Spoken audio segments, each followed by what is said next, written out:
korraks kiireks.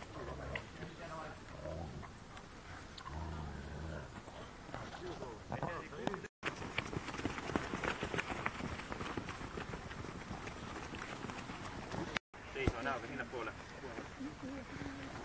Ja teised siia. Väga huvitav. Joonega juurde näoga sinnapoole.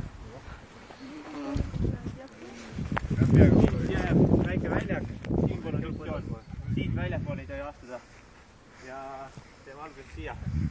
Teine joon, et siit minu selja tagant ei tohi minna. Ja nüüd on nii, kahe joone vahel peate kohad ära vahetama niimoodi, et kellelegi pihta ei lähe.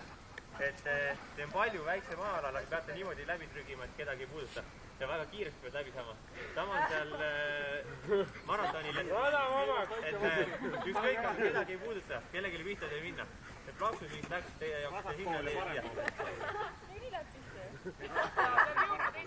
Jah, teisele poole joone taha. Teie jõuate kõik sinnapoole joone taha ja teie sinnapoole. Kui tahate teise kord teha kõndides. Kellega me kuulsime?